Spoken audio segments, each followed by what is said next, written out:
খুব সুন্দর একটা আয়োজনের মধ্যে যোগ দিতে পেরে খুব ভালো লাগছে। আগুন চড়া ফাগুন মাসে বসন্তের এই দিনে আজকের এই আমাদের সাইদুর রহমান চাপা ভাইয়ের বড় কোনো নতুন আসলে প্রথমে ডিফারেন্ট মনে হচ্ছে আমার কাছে। আমারও ছোটা বই বের হয়েছে, বাট আমি আসলে অনেকবার অনেক প্রকাশনী উৎসবে গিয়েছিলাম, বাট এত সুন্দর প্রোগ্রামে কখনো যায়নি। আর বক্তব্য আমি দেওয়ার শেষও হবে না, শুরু হবে না যদি আমাদের এই শ্রেষ্ঠ একজন ব্যক্তিত্বকে নিয়ে কিছু না বলি। উনি হচ্ছেন আমাদের অলি বন্ধু হুসাইন মোহাম্মদ এরশাদ, যার আপনারা যারা সামনে আছেন এবং যারা সারা বিশ্ব না সারা বাংলাদেশের আমার যেখানে সবাই জানেন আসলে বাংলাদেশের এই উন্নতির যে শেখর যে বীজ বপন করেছেন উনি কিন্তু অ্যাকচুয়ালি আমাদের এই স্যার হুসাইন মোহাম্মদ এরশাদ। আমি ছোটবেলা থেকে ওনার খুব ভক্ত ছিলাম। আমি সবাই কিন্তু আমাকে বলে আমি জাতীয় পার্টি করি, আসলে না, আমি কোনো পার্টি করি না, কোনো দল করি না। আমি মানব সেবায় সম্পৃক্ত। আমি গার্মেন্টস ব্যবসা করি, ফাঁকে ফুঁকে সময় পেলে লেখালেখি করি, বাট ওনার খুব ভক্ত আমি। উনি একজন লাভিং পার্সন, উনি ওনার অন্যরকম একজন মানুষ।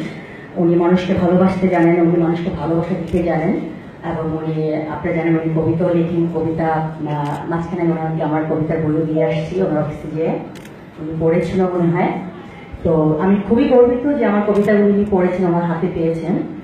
আর আজকের এই বই বাংলাদেশের রাজনীতি, এটা হচ্ছে আসলে এমন একটা বই, আমরা যদিও পুরো রাজনীতির ইতিহাসটা একটা বইয়ের মধ্যে আবদ্ধ করতে পারবো না, তারপরে 112 বছরকে আমাদের সাইদুর রহমান চাপা ভাই যেভাবে উত্থাপন করেছেন, এই বইয়ের ভিতরে সংকলন করে সংকুচিত করেছেন, এটা আসলে অন্যরকম একটা আবেদনময় বই। আমি পুরা বইটাতে পড়তে না পারলে পুরাটা বই আমি চোখ বুলিয়েছি। তো আসলে রাজনীতির ইতিহাস জানার জন্য আমাদের আসলে অনেক অনেক পড়াশোনা দরকার, কিন্তু এই বইটা যারা হাতে পেয়েছেন বা পাবেন বা কিনবেন তারা কিন্তু মোটামুটি রাজনীতি সম্পর্কে অনেক কিছু জেনে যাবেন এই বইয়ের মধ্যে। তো সাইদুর রহমান চাপা ভাইকে আমি অভিনন্দন জানাই যে এত সুন্দর একটা বই বাংলাদেশকে উপহার দিয়েছেন, আমাদেরকে উপহার দিয়েছেন। আমরা আশা করব ওনার এই বই, উনি বলছেন ডিভিশনে যে উনি উদ্বোধন করবেন, মোড়ক উন্মোচন করবেন বা বই প্রকাশনা উৎসব করবেন।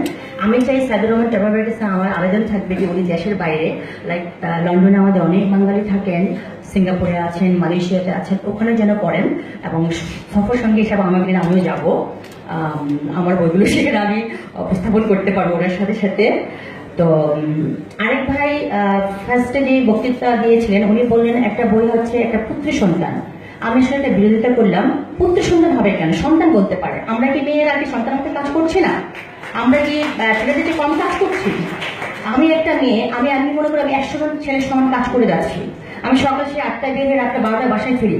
তার মানে কি আমি কি মেয়ে হয়ে ছেলের মতো কাজ করছি না? ছেলেদেরকে আমরা কখনোই আলাদা চোখে দেখবো না। কোন ভাই আমি জানি না, সরি ফর দ্যাট, ভাইয়ের নামটা আমি সরি। তো আসলে পুত্র সন্তান না বলা উচিত যে একটা বই একটা সন্তানের সমান। আর সবচেয়ে বড় সত্য সুন্দর হলো বই কখনো কারোর সাথে ভুলভাল করে না। বইকে ভালোবাসুন, বই পড়বেন। আসলে বই হচ্ছে অবসরের সঙ্গী, বই হচ্ছে প্রেমিক প্রেমিকা, বই হচ্ছে আমি মনে করি এটা খাবারও দিচ্ছে আমাদের। আমাদের যে এই অবসরের সময় আমরা কাটাতে পারি না, সেই সময়টুকু কিন্তু বই পড়লে আমাদের সময় কেটে যাচ্ছে। আমরা এখন ডিজিটাল যুগে সবাই ফেসবুক নিয়ে ব্যস্ত থাকি, আমিও ফেসবুক ইউজ করি, বাট আসলে বই না পড়লে অনেক কিছু জানা যায় না। আমরা ফেসবুক থেকে অনেক কিছু জানি, আমাদের এখন ইলেকট্রনিক্স মিডিয়া টেলিভিশন দেখার সময় আমরা একদমই পাই না। সারাক্ষণ দেখা গেল আমরা কোথাও বসে আছি, বক্তৃতা শুনছি, ফেসবুকিং করছি। এটাও কিন্তু একটা শিক্ষার একটা ভালো মাধ্যম। তো এখানে আসলে অনেক সম্মানিত ভাইয়েরা আছেন, আমার যারা আছেন সবাই বক্তব্য দিবেন। আমি আসলে বক্তব্য দীর্ঘায়িত করতে চাই না। সাইদুর রহমান চাপা ভাইকে অনুরোধ থাকবে নেক্সটের জন্য উনি আরো ভালো বই উপহার দেন। ওনার বইটা আপনারা যারা সামনে আছেন তারা পড়বেন এবং আপনারা কিনে অন্যকে উপহার দেবেন। বইয়ের চেয়ে বড় ভালো উপহার আসলে কিছু হয় না। আর আমাদের স্যার হুসাইন মোহাম্মদ এরশাদ, উনি আমি এখনো রাস্তায় বেরোলে বলে এই লাইটগুলো হচ্ছে আমাদের হুসাইন মোহাম্মদ এরশাদ সাহেবের দেওয়া। তো আমি আসলে যেহেতু মানব সেবা করি, সব দলের সাথেই আছি আমি। তো ওনারা যদি পছন্দ করেন ওনাদের সাথে কাজ করবো, কোনো সমস্যা নেই, বাট আমি ওনাকে পার্সোনালি আসলে অনেক পছন্দ করি সে ছোটবেলা থেকে। আর আমার দেখা উনি একজন শ্রেষ্ঠ ব্যক্তিত্ব, কারণ উনি আমাদের দেশের জন্য, আমাদের দেশের এই যে উন্নয়নের ধারাটা যেটা উনি করে গেছেন, আমরা জনগণ কখনো এটা ভুলতে পারবো না। উনি থাকা অবস্থায় বলতে পারবো না, উনি যখন চলে যাবেন তখন আমরা কখনো ভুলতে পারবো না, কারণ উনি হচ্ছেন আমাদের দেশের একটা আসলে মহাসম্পদ বলা যায়। তো সবাই ভালো থাকবেন। আমরা অন্যদের বক্তব্য শুনবো। আমাদের অতিথি আছেন, আমাদের প্রিয় ব্যক্তিত্ব হোসেন মোহাম্মদ এরশাদ স্যার আছেন, ওনার বক্তব্য শুনবো। আর টাকাবের জন্য শুভকামনা রইল, আপনারা সবাই দোয়া করে নেওয়ার জন্য, উনি যেন আরো ভালো কিছু উপহার দিতে পারেন আমাদের নেক্সটে।